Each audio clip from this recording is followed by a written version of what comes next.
Remember, the top 3 scoring defenses are still Michigan, Penn State, and Ohio State.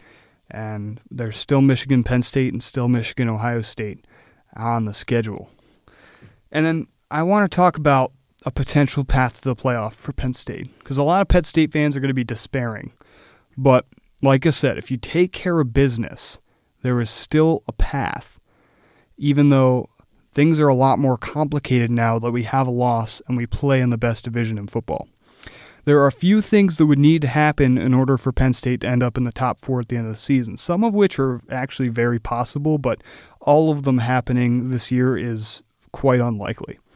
Number 1, we have to win out, and maybe even beat Michigan by a lot, because if we don't make the Big Ten championship, we would need to impress the committee enough to, like Ohio State last year. Ohio State, their only loss to Michigan, didn't make the conference title game, but they still get in the playoffs.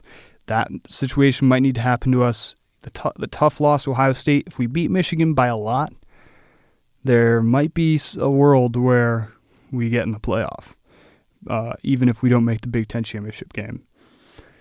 Number 2, we need Ohio State to lose a game, which is most likely to Michigan. All right, and that would create that scenario where all 3 of these teams, Penn State, Michigan, and Ohio State, they're all 11-1, and they all lost to each other. 3, we need to get lucky and win the tiebreaker. The tiebreaker is the conference records of the Big Ten West teams we played. So for us, that's Iowa, Northwestern, and Illinois. Those teams were looking good until they all lost last weekend, which now has Ohio State in the lead for the tiebreaker, unfortunately. But if all of that somehow happens and we make the Big Ten title, then finally we would have to win the Big Ten title.